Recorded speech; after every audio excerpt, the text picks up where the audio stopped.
There's a cafe in LA that makes a coconut matcha so good, it ruined every other matcha for me.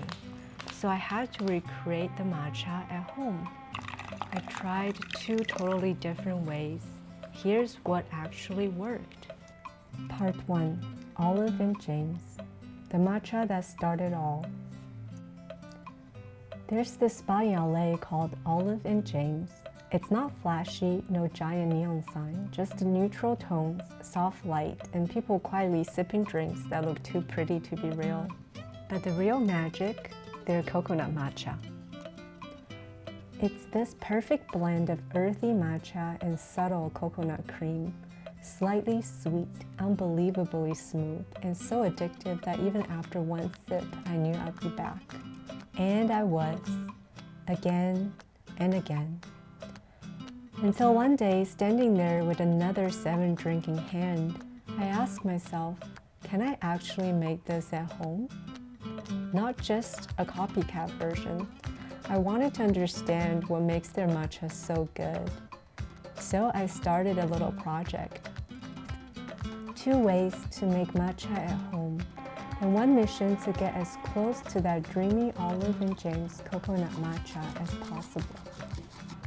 Part 2. The modern method, Cuzen Matcha.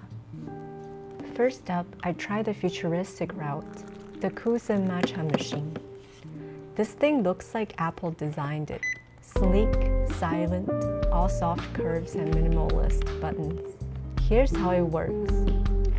You pop in a capsule of dried tencha leaves. That's pre-matcha leaves. It grinds them fresh and whisks them into hot water. You get instant matcha with 0 effort. I press the button, a world to life. A few seconds later, this deep green shot poured out, looking like concentrated matcha magic. Then I pour it out to a regular teacup and set it aside for matcha tasting later. Part 3. The ceremonial way. Next, I went traditional, full-on tea ceremony style. No tech, no shortcuts, just a chawan bowl, a bamboo chasen whisk, and a super high-quality ceremonial matcha powder from Japan. This is how the process went, step by step. First, I warmed the bowl and chasen together with some hot water, then dumping it out and drying it. This keeps the temperature steady and sets the tone, like preheating a pan before cooking something special. Next, I sifted 2 chasaku scoops, about 2 teaspoons of matcha into the bowl. Then you add a little bit of hot water. Not too much, just enough to make the matcha powder into a paste. This part is crucial. Even the best powder clumps if you skip this part.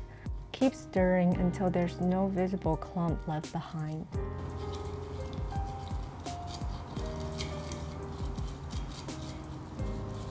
And the paste should now have a pancake batter consistency. Then slowly I poured in just 2 to 3 ounces of hot water, around 175 Fahrenheit.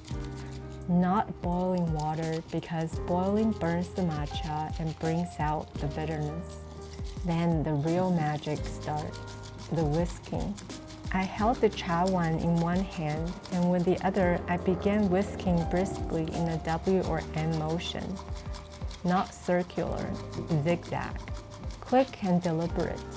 At first it was quiet, just a soft scratching sound.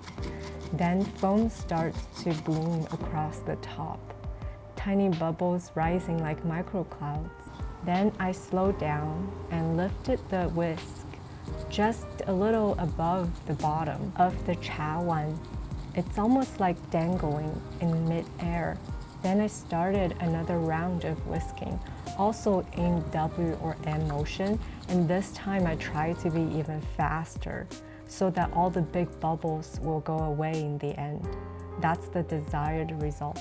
The ideal matcha should have an even foam floating on top of the liquid with very little bubble. I added a little too much water so the foam isn't as thick as I wanted. This whisking is highly technical and will require practice and speed, so don't feel frustrated if it's your first time and you didn't do it well, like me. Part 4, verdict. Which one's better? I invited my husband to the matcha tasting because everyone has their own preferences, and it's only fair that we have 2 judges at the table. First one up is the Cuzen Matcha. We had this matcha multiple times before, but usually with milk to make a latte, never straight. So he took a sip and he thinks that the matcha is strong, a little bitter, earthy in a good way, but also kind of gritty. Not bad, just a little textured. Turns out when you grind tea leaves on the spot, the powder is slightly coarser than the ultra-fine ceremonial kind. Flavor-wise though, it's pretty legit.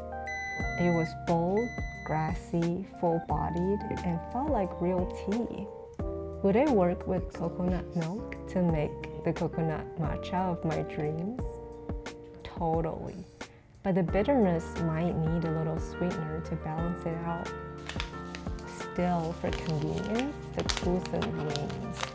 You can make this every morning with one eye open and still get a solid cup.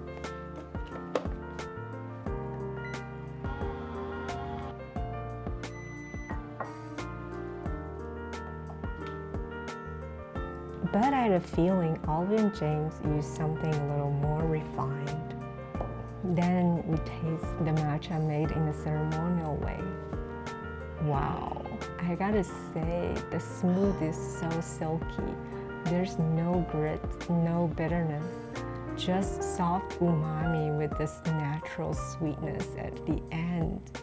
This kind of matcha you sip slow even though you want to chug it. It took way more effort than the Cuzen Machine, and yes, the powder was way pricier, but it felt like a good cafe drink. This was the closest I'd come to Olive & James.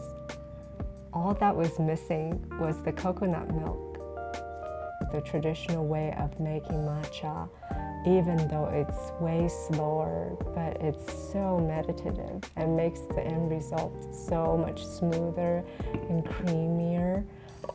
I think it's really worth it when you want something special, like something on Sunday morning with your loved ones to give yourselves this calm and cafe vibe. Now that we nailed the base, let's try to make the full thing. In the next video, I'll be showing you how to make an Olive & James inspired coconut matcha latte at home with just simple ingredients.